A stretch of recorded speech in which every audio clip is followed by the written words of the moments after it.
Resistência. Ato ou efeito de resistir. Força que se opõe a outra, que não cede. Oposição ou reação a uma força opressora.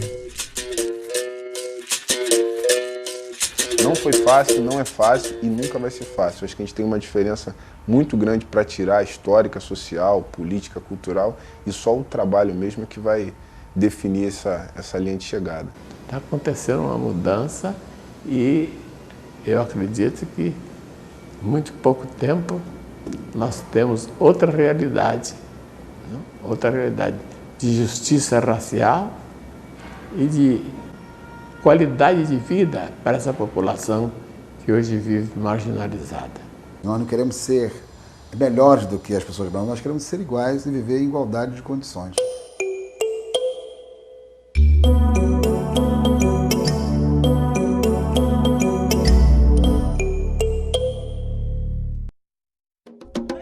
Mais de 10 mil manifestantes tomaram Brasília no dia 22 de novembro de 2005, data em que a revolta da Chibata comemorava 95 anos.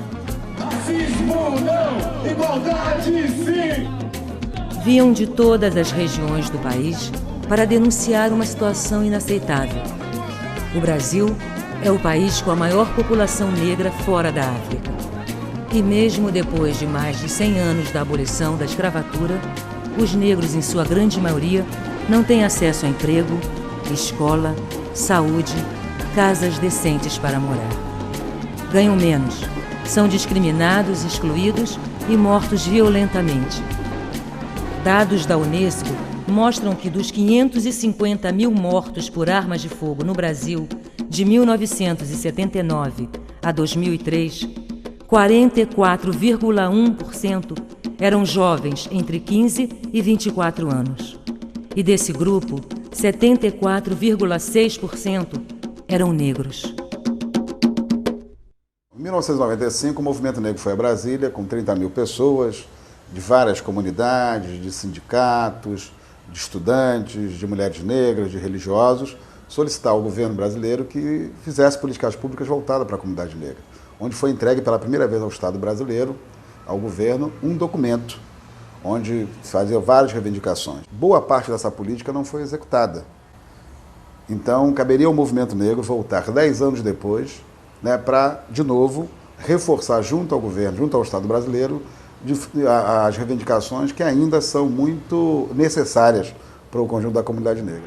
Na Marcha Zumbi Mais 10, dois dos mais importantes líderes da resistência negra foram homenageados. João Cândido, líder da Revolta da Chibata, a rebelião de marinheiros contra os castigos físicos a que eram submetidos, e Zumbi dos Palmares, o general que comandou o maior movimento de luta contra a escravidão no país. Eu acho que a marcha levou isso. Por quê? Porque nós estamos falando de você recuperar heróis nacionais, né? Você veja, o Zumbi só é herói nacional hoje porque o movimento negro fez ele herói nacional.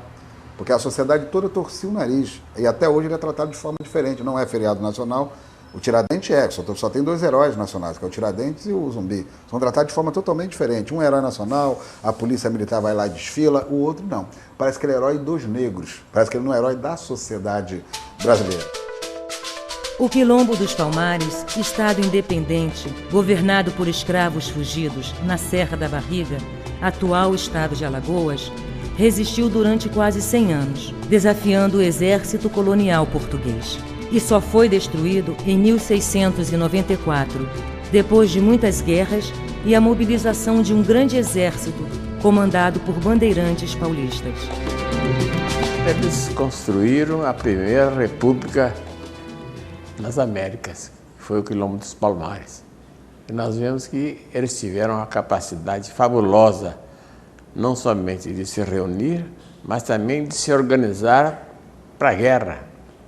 Eles construíram uma economia própria, que não era a monocultura dos colonizadores portugueses. No Quilombo dos Palmares, assim como em tantos outros, não existiam apenas negros escravos fugitivos. Conviviam nesses quilombos homens e mulheres brancos e pobres, indígenas. Então o quilombo era um espaço que tinha uma convivência interracial muito intensa. Essa questão da convivência entre grupos étnico-raciais diferenciados já se fazia presente no quilombo dos Palmares.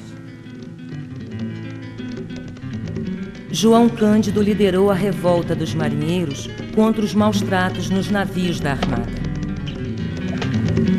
No dia 22 de novembro de 1910, com um grupo de marujos, tomou o encouraçado Minas Gerais, em protesto contra os castigos brutais sofridos por um companheiro. A revolta, que durou 5 dias, se espalhou pelos navios atracados no porto do Rio. A exigência: o fim das chibatadas. O presidente Hermes da Fonseca, para debelar o movimento, prometeu anistiar os revoltosos e atender às reivindicações. Quanto a gente, eu não sei. Mas a chibata não volta. Isso eu tenho certeza. Mas os líderes foram expulsos da Marinha e presos. João Cândido e seus companheiros amargaram longos anos na prisão e alguns morreram no cárcere.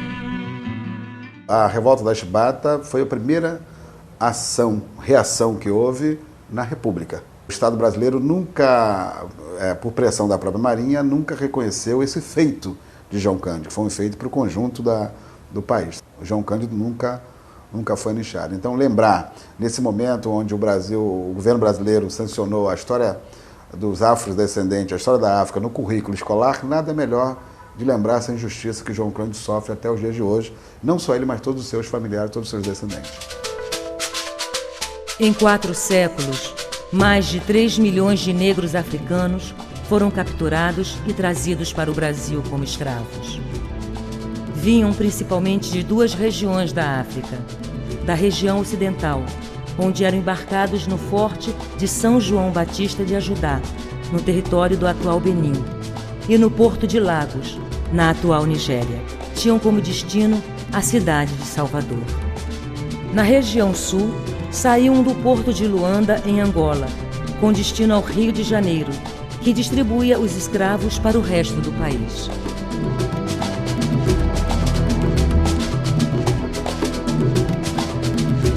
As modalidades de escravidão que se praticavam na África nos períodos no período das grandes navegações, em absoluto, correspondiam a uma modalidade de escravidão do tipo comercial. Em geral, elas tendiam a formas de escravidão doméstica, que, pelo contrário, foram sendo corrompidas de formas de escravidão doméstica para o tráfico de escravos a partir da presença deletéria do colonizador europeu no continente africano, que passou a estimular o conflito entre os vários povos para, a partir dali, poder escravizar os tantos derrotados no campo de batalha.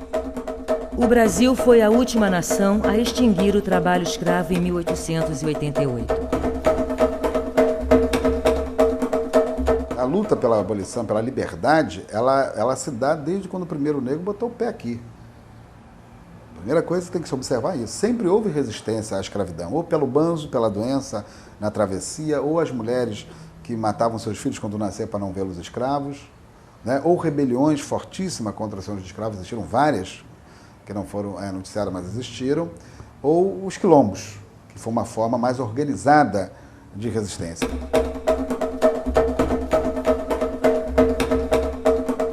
À medida em que a abolição ela se deu sem a presença de reformas sociais que tivessem trazido uma plena incorporação dos descendentes dos escravos à vida republicana, isso transformou a população afrodescendente ou escravizada descendente numa população de segunda classe. A elite brasileira, numa tentativa de impedir com que os ex-escravizados tivessem acesso aos direitos sociais, que naquele momento significaria repartir o poder econômico e político, desenvolveu um conjunto de ideologias que procurava mostrar a inferioridade inata dos negros. A sociedade brasileira ela se forma criando privilégios e políticas direcionadas para a população de descendente europeia. Vamos observar os imigrantes que vieram para o Brasil. Eles tiveram acesso à terra, o que foi legado à população negra já com a lei de 1850, que foi criada ali, a primeira lei da terra, para evitar que os negros tivessem acesso à terra, os ex-escravos. eles tiveram acesso ao crédito, tiveram acesso à educação, tiveram acesso a todas as possibilidades de sua autopromoção. A abolição foi um arranjo que não resolveu a questão dos ex-escravos. E a situação que vivemos hoje é um reflexo desse momento decisivo desperdiçado. Então acho que a gente está num momento hoje de questionar isso. A gente só vai se reunir no Carnaval, na Copa do Mundo, no futebol de domingo, a gente vai começar a sentar segunda, terça e quarta para discutir coisas relevantes e transformar essa discussão em atitude. Porque além de se discutir, é como a gente vai transformar o que a gente quer, o que a gente pensa, em ação.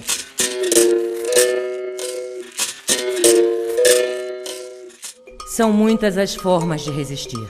E manter os vínculos com a África, as suas raízes, os costumes, a música, a dança, significava para os escravos superar a opressão. O senhor poderia escravizá-lo, mas nunca impor um modelo cultural. Nossa indumentária, nossa culinária, nosso samba, o toque dos nossos atabaques, nosso chequeré, nosso ganzá, tudo isso, a capoeira, a ginga. Vem jogar capoeira, capoeira, vem jogar. O candomblé foi trazido pelos escravos de origem iorubá de uma região que hoje compreende a Nigéria e o Benin. Aqui restabeleceu elos perdidos, uniu diferentes etnias e conciliou antigos adversários. Não houve aquela, você é banto, você é queto, você é jeje, você é isso, você é tapa, você é alçar, vamos nos separar, não. Mas aquele que encontrava um centro de resistência, que era um quilombo, que era uma casa de candomblé, aquele não morria, ele tomava força, ele tinha força para lutar, porque ele ia encontrar a mesma linguagem dele. Quem mais lutou e fez com que as religiões afro, a nossa religião, a nossa verdadeira religião fosse respeitada, foi as mulheres, foi as casas de candomblé eram mais comandadas por mulher. Qual era a função dela? Passar as rezas, os fundamentos para os filhos e para as suas companheiras. Eu quero morrer com 180 anos. Depois desses 180 anos, quando eu chegar lá no Orum, sair do Aê, da terra, e for para o Orum, que o Olorum disser, quer voltar? Eu digo, quero. Quer ser o que lá embaixo? Quero ser negra, quero ser do candomblé e quero brigar pelo meu povo. Ai, minha mãe, menininha do canto. O candomblé não foi a única expressão religiosa a servir de base para unir e mobilizar negros escravos contra a opressão do sistema. No início do século XIX, um grande grupo de escravos islâmicos, vítimas de uma guerra santa na região que hoje compreende a Nigéria e o Benin, chegou à Bahia. Muito religiosos e disciplinados ficaram conhecidos como malês, termo que identificava os escravos muçulmanos. Esses escravos já traziam, não nos traziam no sentido de transportar, mas eles recriaram aqui no Brasil, de alguma maneira, o que eles já viviam na África. Então era um grupo extremamente organizado, era um grupo que detinha o letramento, eram pessoas que lidavam muito bem com a escrita, ao contrário de muitos senhores na época que eram analfabetos, isso era muito comum. Então tinha toda uma estrutura organizativa super avançada para aquela condição escrava. E isso foi possibilitando com que a revolta dos malês fosse delineada. Entre 1807 e 1835, os malês lideraram 6 revoltas que se destacaram pela organização e planos bem urdidos. A mais importante dessas rebeliões aconteceu em 1835 e ficou conhecida como a Revolta dos Malês.